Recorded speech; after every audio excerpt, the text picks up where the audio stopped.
नमस्कार बच्चों, ज्ञानदायनी क्लासेस में मैं सरोज सांगवान आपका स्वागत करती हूं। बच्चों, यदि आप चैनल पर नए हैं तो प्लीज़ चैनल को सब्सक्राइब कर दें, बेल को प्रेस करके उसको ऑल पर सेट कर दें ताकि आपको आने वाली हर वीडियो की सूचना सबसे पहले मिले।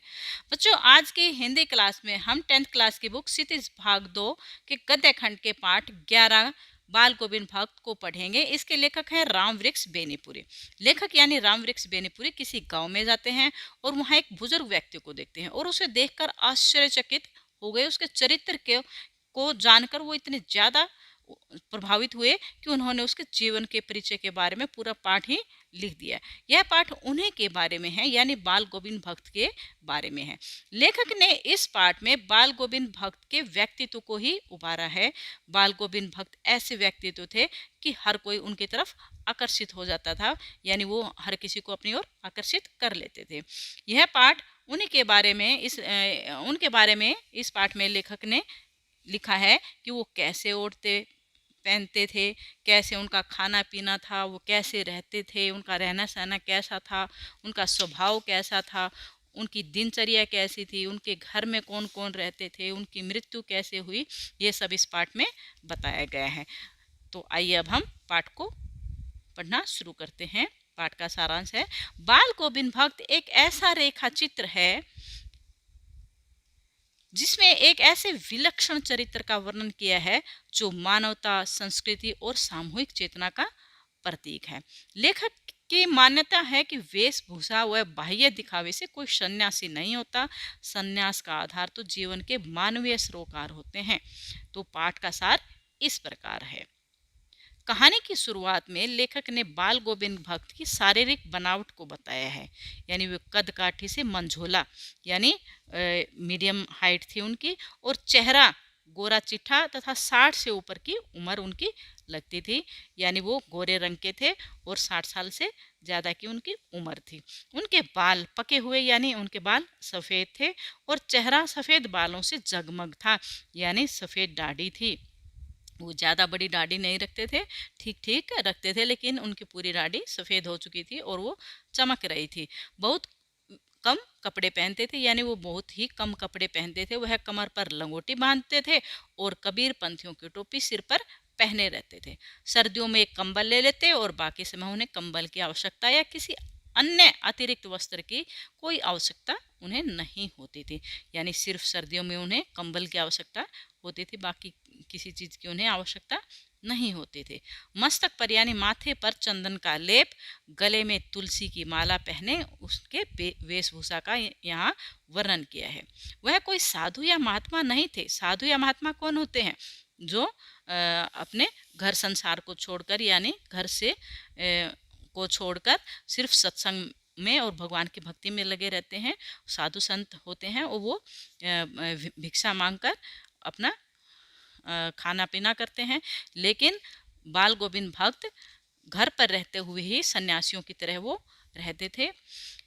तो क्या है कि वो किंतु सत्संग के माध्यम से उन्हें ज्ञान प्राप्त होता और उसे अपने जीवन में अपनाते तथा उसको निर्वाह करते थे।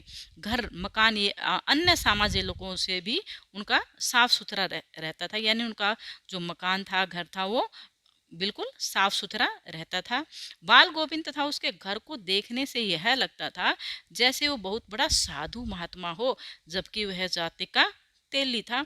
उसके पास थोड़ी बहुत जमीन थी जिसमें थोड़ी बहुत वो खेती बाड़ी भी करते थे। वे कबीर पंथी आचरण के कारण कभी झूठ नहीं बोलते थे, किसी का दिल नहीं दुखाते थे।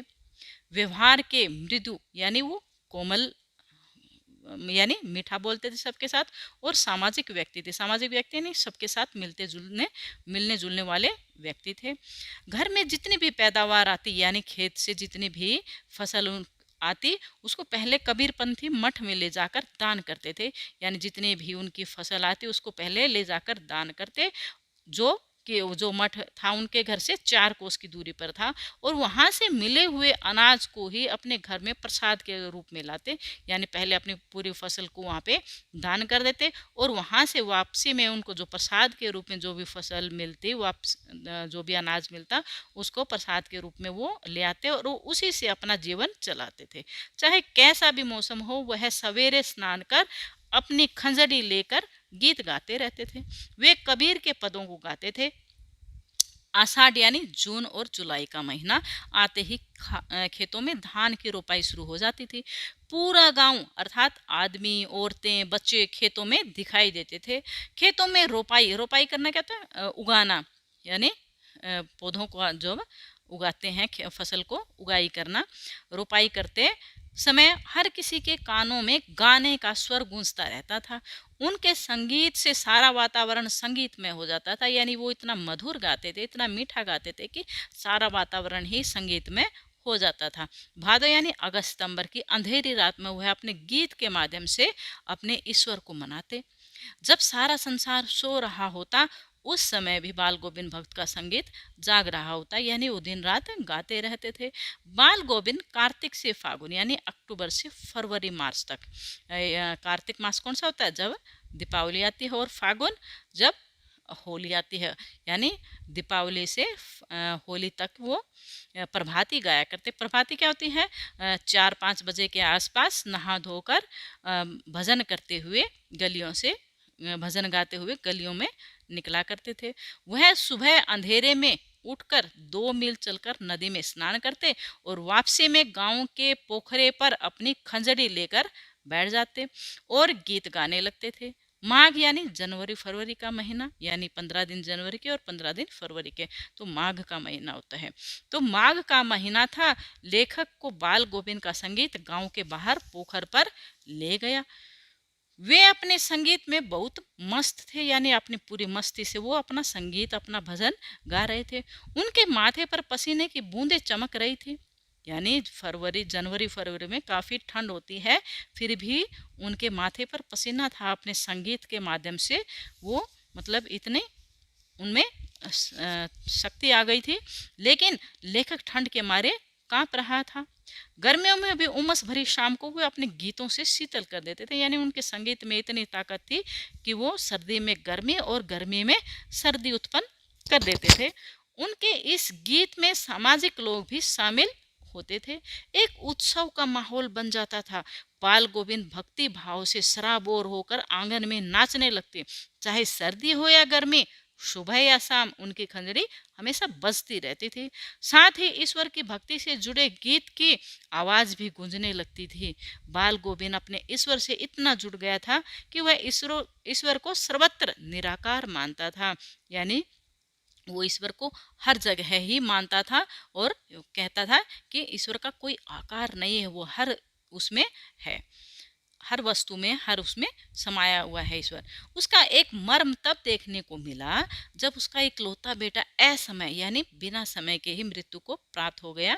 छोटी आयु में ही उसकी मृत्यु हो गई। वह काफ़ी समय से कमज़ोर था, शायद किसी बीमारी का शिकार रहा हो, यानी उसको कोई बीमारी थी। बाल गोविंद उसकी पूरी देखभाल किया करते। बड़े उत्साह से बेटे की शादी कराई। बहू भी सुंदर और सुशील मिली थी, यानी अच्छी थी उसकी बहू भी। जिस दिन उसका बेटा मरा, उस दिन लेखक ने घर जाकर जो दृश्य देखा वह अन्यत्र कहीं देखने को नहीं मिलता। बाल गोविंद के बेटे का पार्थिव शरीर, यानी उसका जो शव है, यानी उसकी बॉडी, शरीर क्या आंगन में चटाई पर था और उसके ऊपर सफेद कपड़ा डाला गया था। उस पार्थिव शरीर के पास बाल गोविंद आसन जमाए गीत गा रहे थे और अपनी बहू को समझा रहे थे, यह रोने का समय नहीं बल्कि उत्सव मनाने का समय है, क्योंकि मेरे बेटे की आत्मा परमात्मा के पास चली गई है। इससे और उत्तम बात क्या हो सकती है। यानी अपनी बहू को कह रहे थे कि तू भी रो मत, उत्सव मना, यह उत्सव मनाने का समय है कि तुम्हारे पति की जो आत्मा है वो परमात्मा के पास चली गई है। बाल गोविंद का यह चरम विश्वास बोल रहा था जिसने उसे भक्ति से प्राप्त किया था, यानी बाल गोविंद भक्त का भगवान पर पूरा विश्वास था।